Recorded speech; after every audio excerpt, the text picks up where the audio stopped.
Hi, ladies and gentlemen. Good to have you here in this workshop. The title is there, Spiritual and Religious Abuse, what it is and how to prevent it. So we will be talking about the negative and positive sides of religion. By way of introducing, I'm Hans Gerhardt, and I'm a very dangerous person because I'm old. I was born in a German community in Poland and brought up in West Germany, became a pastor, got married to a single wife, and we have 3 children. One, the daughter is married in Portugal to a Frenchman. One of our sons is married in London to an English woman. And the other boy now moved from London to Berlin, and he's married just to a German girl. I like sports, like sleeping and eating. And I do some, of course, I do some real sports like mountain biking. I've got 2 nice mountain bikes at home, one even electric one. And 3 times we crossed the Alps when I was a little bit younger. And lately I discovered kayaking. So on the water, it's nice and calm, nice and quiet. I became a pastor, and finally, after my studies and my doctoral degree, I became a professor at Friedensau University in the east of Germany, concentrating on practical theology and psychology. So my concentration is where theology meets people. And what does it do? Both ways. What does people do to theology, and what does theology do to people? So our topic is about spiritual and religious abuse, what it is, how to prevent it. A scene. A young mother left the conference room, the conference hall, dragging her little child behind her, shouting at her. The little child crying, maybe the child was 4 years old, a girl. And the mother shouted to the girl, "Don't you want to talk to Jesus?" And the little girl crying said, "No, I don't want to talk to Jesus." Now, if this scene would go on over and over again, mother and the girl, "Don't you want to talk to Jesus? You have to pray. You must pray." And the little girl says, "No, I don't want." What will happen to the mother? What will happen to the girl when she grows up? What will happen to her belief system? What will happen to her concept of God and her concept of herself? How can she deal with God? In the 2 parts of this workshop, we will be dealing with this.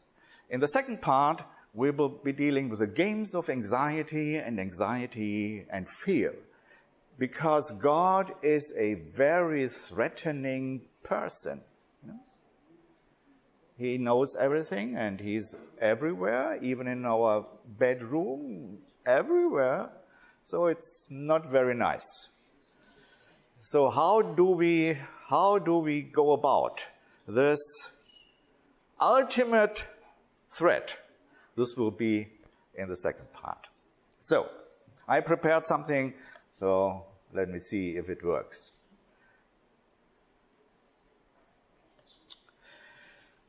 There's a little book with the title, "The Right of Children to be Religious." Now, we are living in a very secular society. But at the same time, people are quite religious because they have to believe in something.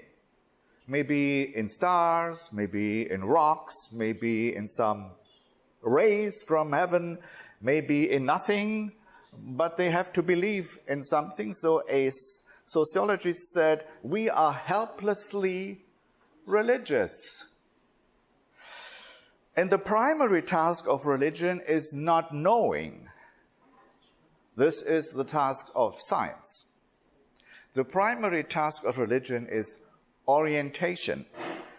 This is what the famous philosopher Sloterdijk says. And orientation is much more than just mere information. Yeah, what is orientation? Orientation is the answer to the question of meaning. Where do I come from? Where do I go? How to live? How to die? What are the values?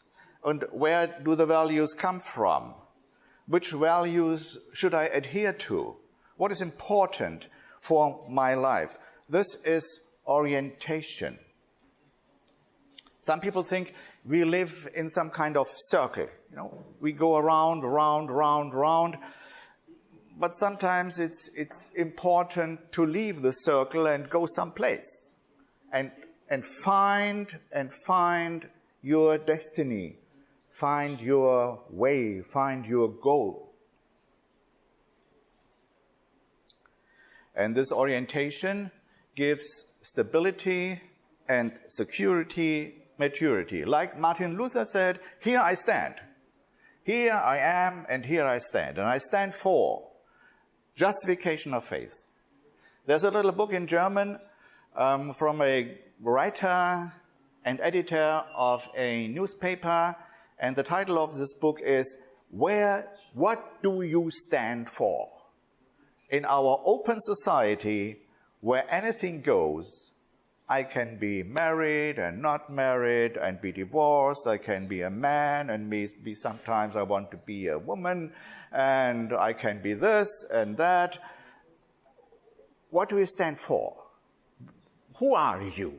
What is your point of reference in all these total options?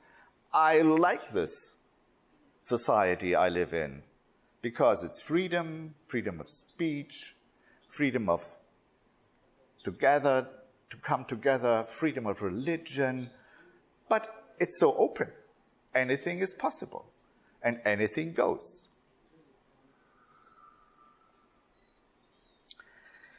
And orientation nurtures confidence and trust in the future.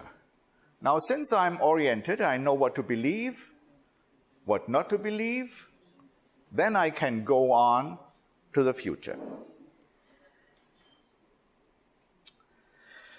When we talk about religion versus faith, we can say that religion mostly is a belief system. There's Christianity, there's Islam, there is Buddhism, there's Judaism.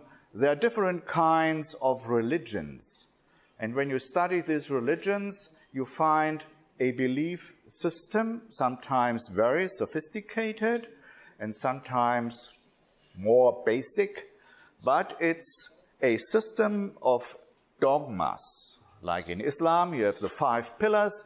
In Christianity, you have the dogmas of the fathers, and we as Adventists, we have our belief system, our fundamental beliefs. Religion ties, in general, to a social group. We are Adventists, and this is our social group, this is our church. Others are maybe Lutherans or Catholics or Baptists or Methodists or whatever. So they have a group, and this group is constituency, and religion ties a person to a social group, a church or a sect. And religion is transportable via traditions. We have our traditions, Lord's Supper, and our churches, and our worship services, and our prayer meetings. And people learn traditions. Little children learn already how to behave as a religious person. Traditions. And religion becomes visible through forms and traditions. How do you discover a Catholic in contrast to a Protestant? Well, Catholics have incense, and they have the Mass, and they have different traditions and different forms of worship than the Protestants. And you can discover the Adventists, and there are some differences between Adventists and Protestants, traditions and forms. And religion can be taught. So we have religion classes in school, and we teach religion, the contents of religion, the origin of religion, the forms of religion, and there are big books about dogmas about religion. Faith, in contrast, is always personal and is always individual. So it's my faith, it's our religion, and it's my faith. It's personal and individual, and faith presupposes an inner experience. I have experienced something. I almost died in an accident, and because of this experience, I decided to be baptized. So this inner experience is always important for a personal faith. Without this experience, we are just religious. We are just adhering to forms and traditions. But there's no inner conviction, and this inner conviction is important. And faith is not tied to a social group. I can be a non-Adventist, not being baptized into the Adventist church, and still have an experience and an inner relationship, maybe outside the church.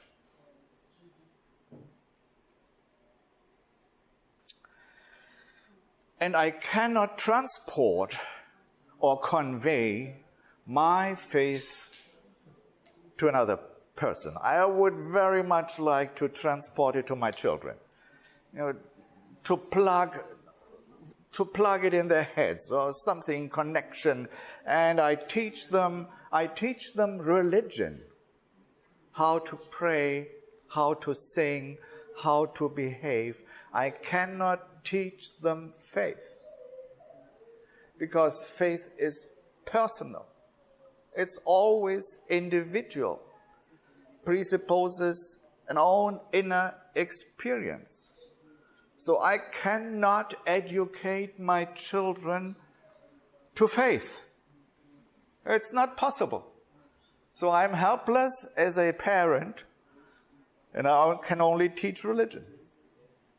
So, and maybe a 14-year-old boy behaves like a 40-year-old Adventist religiously without having a personal faith.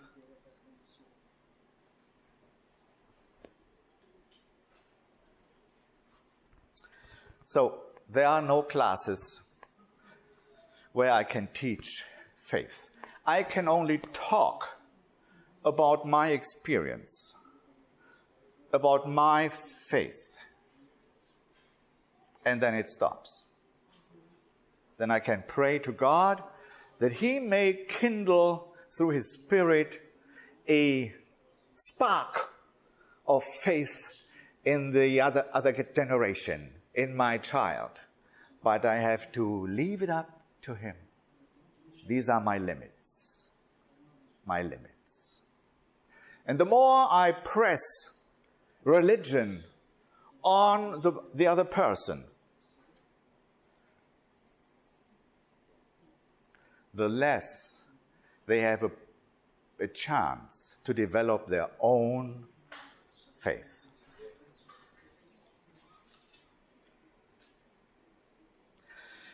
Well, faith does not in the first place want to know everything, but faith wants to trust. Do I know intellectually that God exists? Well, there are some doubts intellectually because I haven't met him. Scientifically, it's not provable. So he might not exist intellectually. So why do I believe in God without any inner doubts? I have my existential faith. I don't know much about God. He knows much about me. And it's an inner conviction, existential. It's a trust. And it's great to believe in God because I live in a safe society, on a safe floor, and I feel protected even when I'm sick. I feel loved. I feel good. It's great to believe in God, even that I don't know intellectually that he exists. So, this is faith. Faith does not want to know. Now, when I talk about it, I talk about resurrection. I believe in a resurrection. It's great because we are not forgotten, and someday we will be there again without any flaws, without any problems. So it will be great.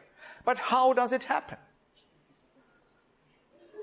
Somebody has died on the sea, drowned. There's nothing left.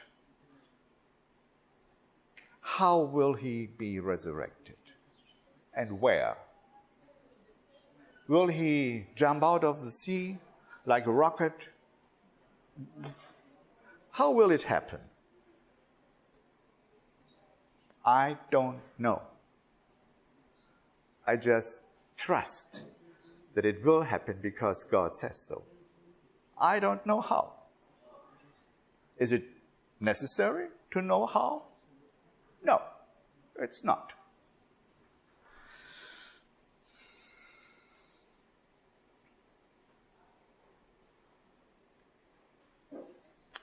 Confidence and trust is very important for our life. And trust is a developmental task of the little child. Once the little child is born, it is in the world, and its developmental task is to develop a positive feeling about his world. And this positive feeling about his world is dependent on the early experiences. And this trust, the positive worldview, grows through safety, warmth, benevolence, although people are good to the child, love, and regularity, regular feeding, regular sleeping. Now, how can children in a wartime, in Syria, or wherever, how can they develop a positive worldview? And I remember 8-year-old boy, 8 years old, who said, "Fucking world, nobody loves me." 8 years old. Fucking world, nobody loves me. How will he manage his life?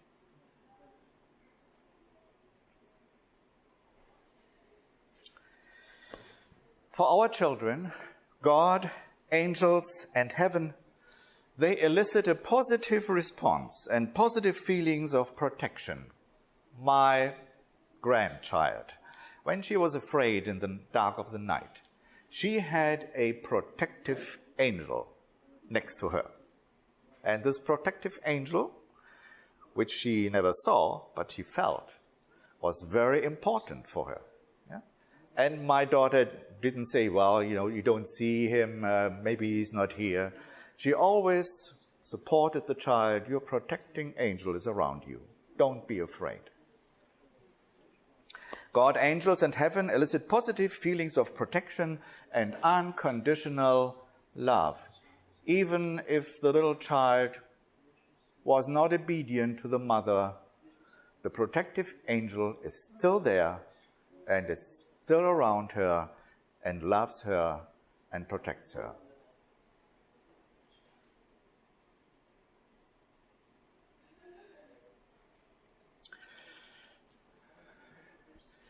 On the journey of the child, someday the child discovers his or her own individuality. Up to 3 years maybe, the child always calls himself or herself with her or his given name. Myself, Hans. Hans wants.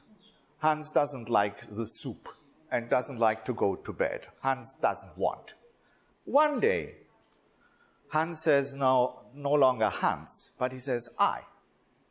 I don't want to go to bed. I don't want to sleep. I don't want this. I want this. And this moment is very important because the child has discovered his or her own individuality in contrast to you. I am I and you are you. So, and from this moment on, the child develops an inner self concept, limitations and boundaries, feelings for his own intimacy, and says, this is my chocolate, it's not yours. You have not the right to take my chocolate without asking me. It's my doll, it's my papa, it's my mama, it's not yours. And this development is very important because the child discovers his own individuality, is a person.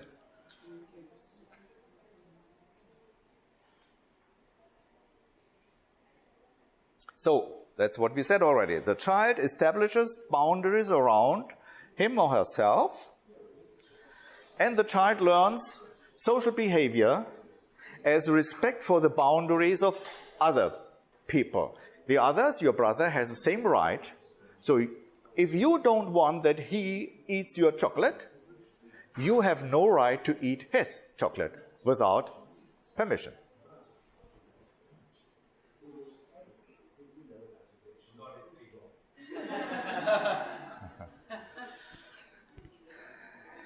If these boundaries are not respected, then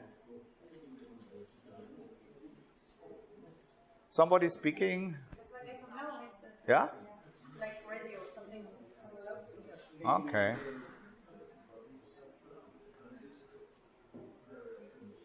So you see it.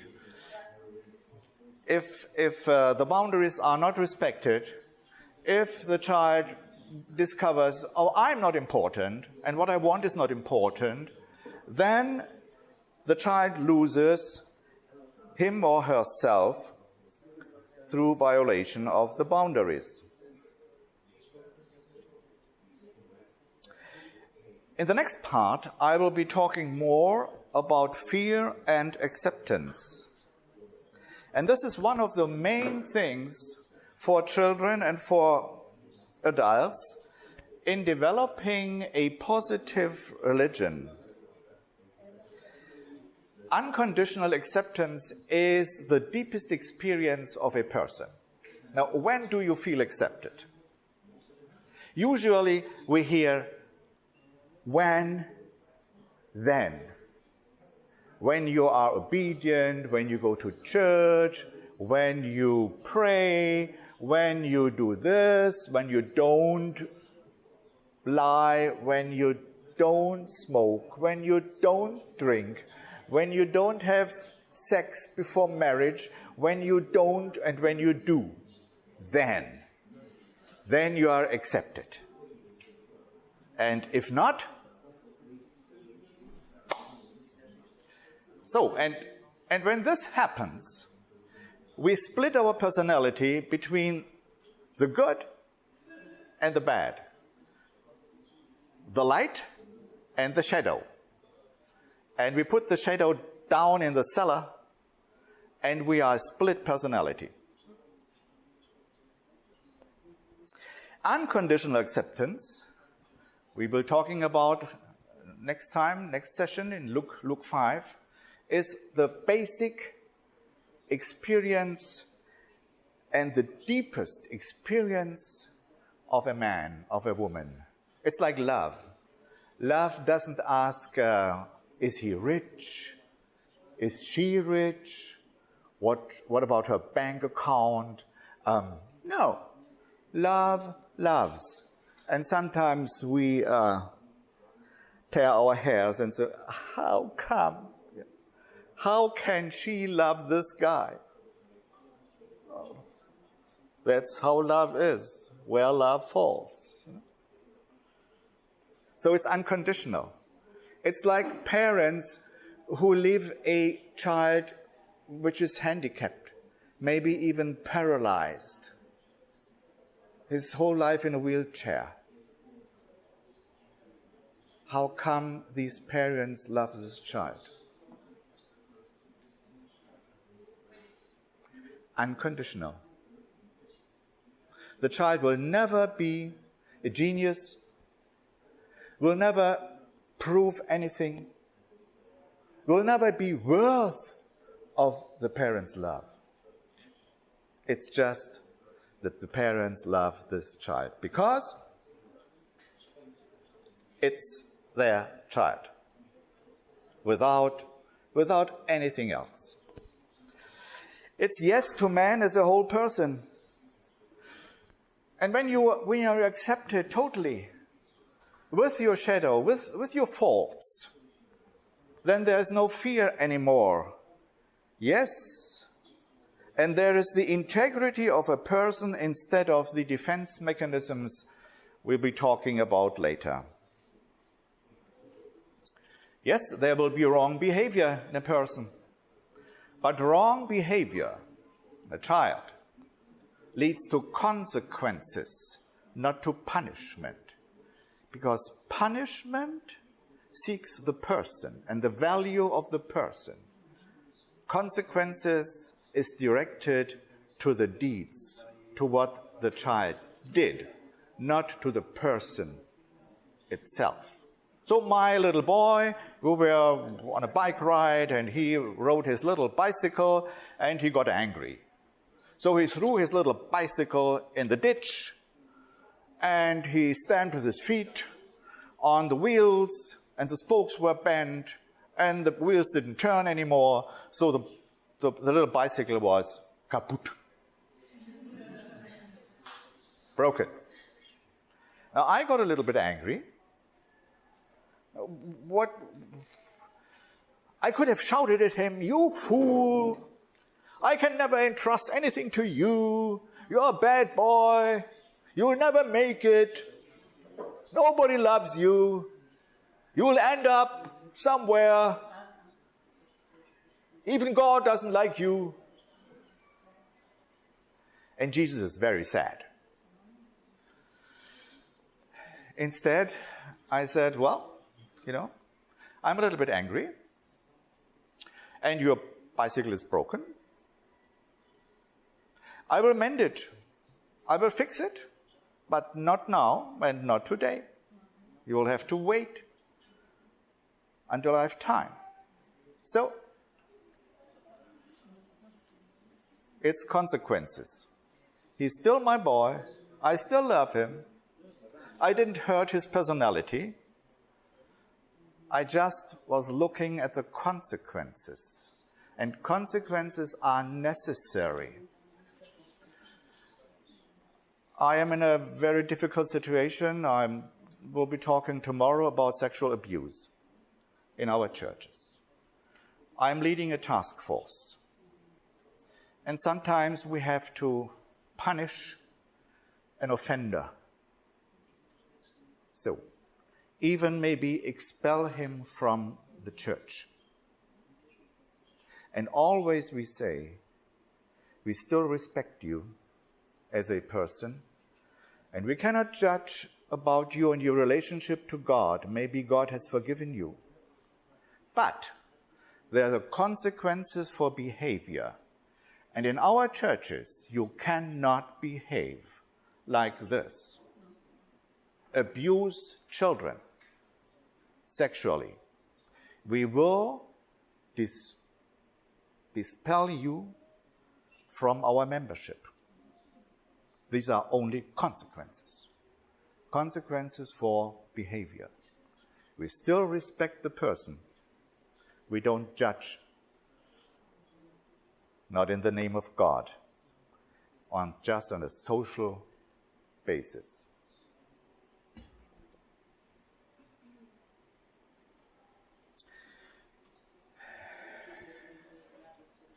Negative religion, destructive religion is when God, as the Almighty, the Omnipresent, is a punishing power. He's the last big policeman. And if you escape human justice, finally, there will be one who has the big club in his hand, and he will smash you. So, watch out. Sometimes God is an accomplice of the powerful, accomplice of the church, accomplice of the parents. God and I. If you don't believe me, if you don't obey me, Jesus is very sad. Don't you want to talk to Jesus? Oh, I don't want. A young lady in front of me counseling, and she says, I have to pray. I have.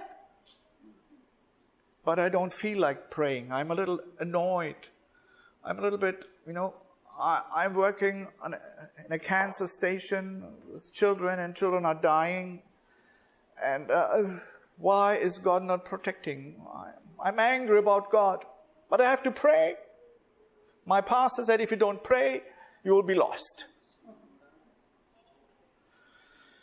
I told her, have you ever told God that you're angry? She asked me, may I? Am I allowed? I told her, He knows it anyway. So why are you playing games? He knows your heart. And if you say, dear God, I'm a little bit angry about you, it's an honest prayer. You're praying already. And the same lady said, I can't go to church anymore. All hypocrites in the church. Why do you go? I have to. Because then when I don't go, I don't receive the blessing. I have to.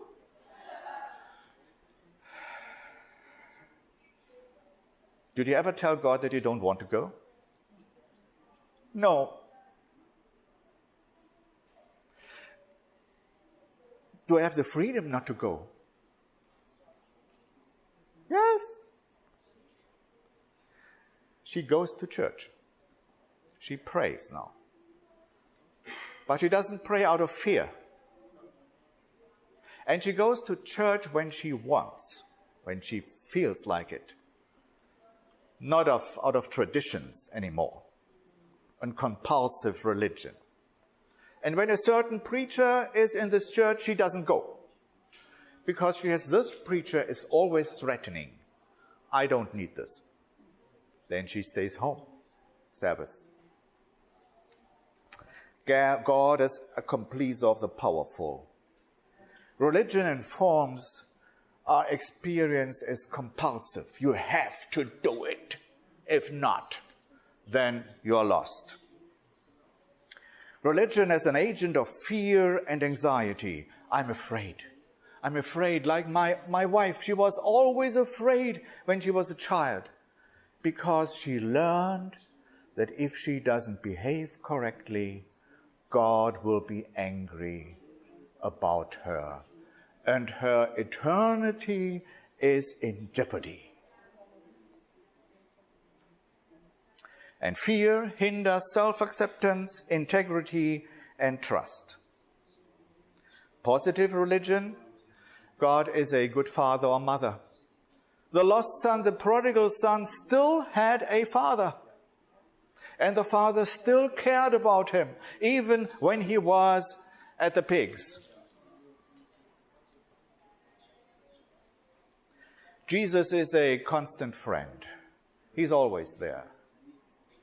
You know, Jesus, he never punished. He never destroyed. He almost never rebuked. He always helped people, except the religious people, these Pharisees, these hypocrites. Then he got angry. But with the sinners, he was always merciful.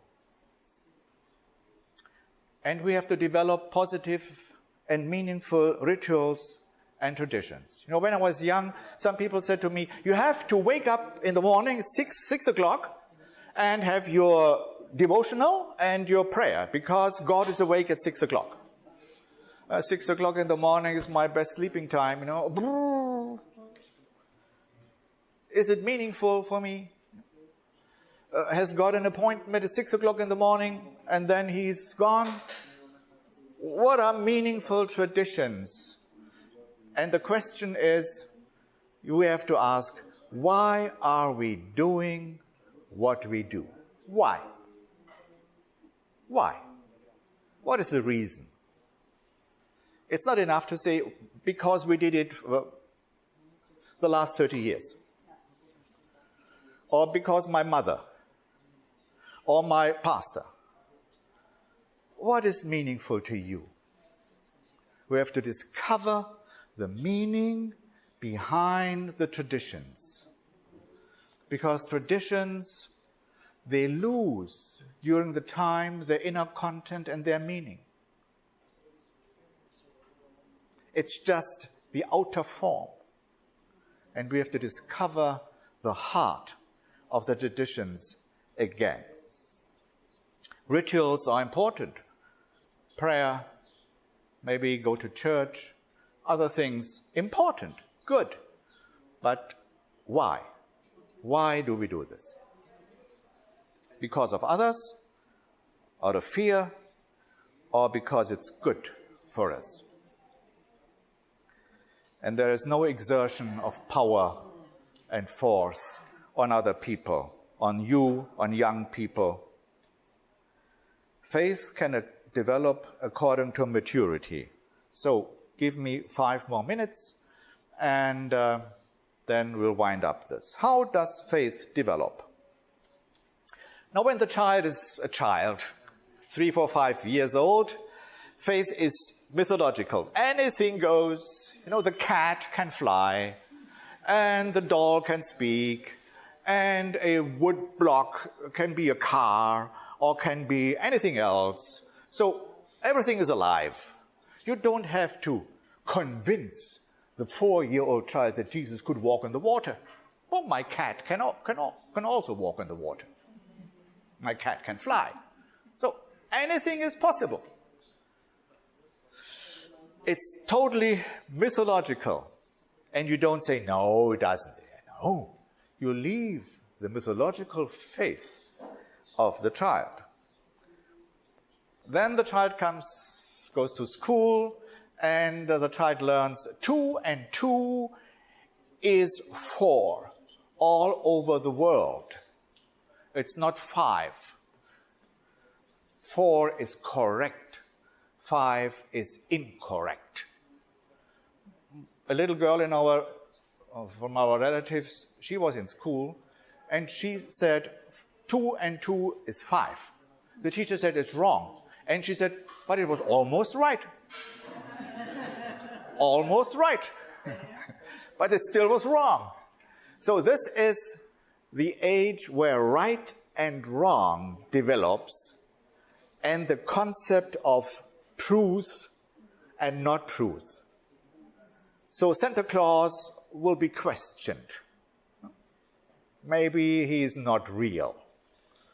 And we want to know it's fact-oriented. How did God create all this? How did he do it? And when? And what? And why? And how?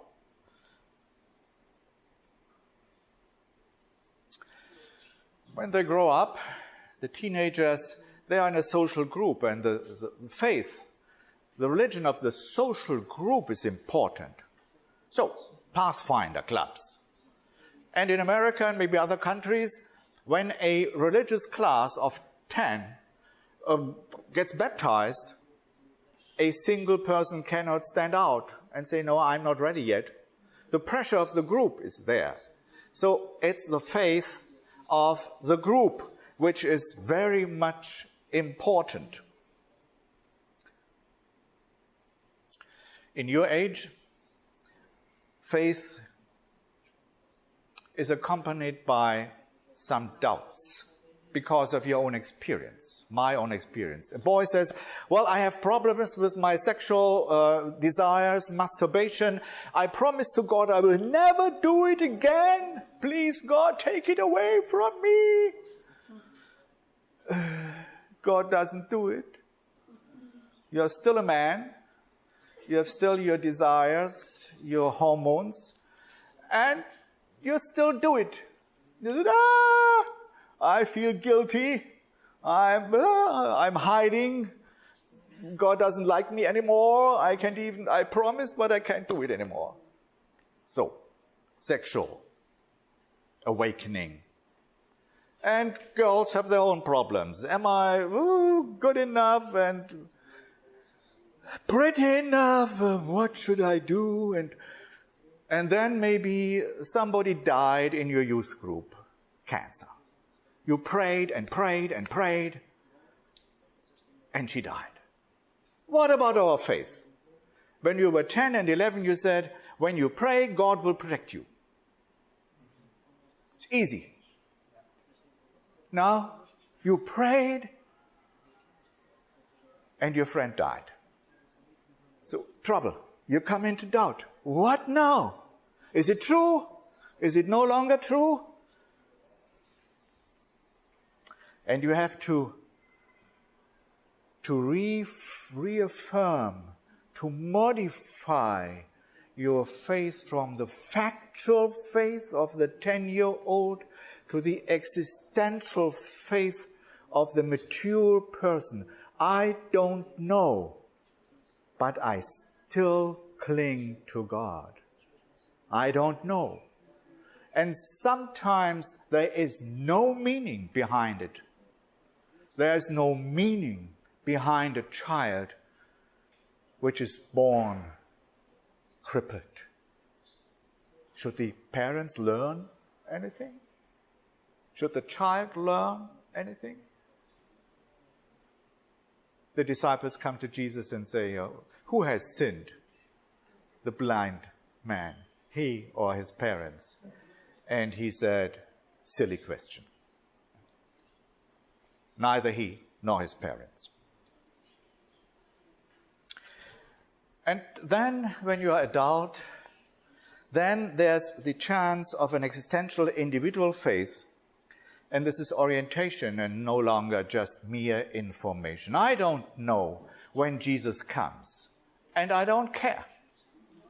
I don't need the time reference. I believe in his coming. And what does his coming mean? Revelation. There will be no death, no fear, no anxiety, no war, no crime. There will be peace and quiet and the fullness of life. This is the meaning of the return of Christ.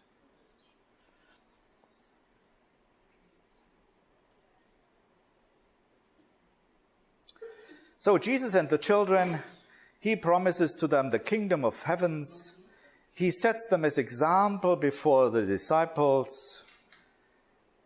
He hugs and kisses the children, which were at their time no real persons, not yet.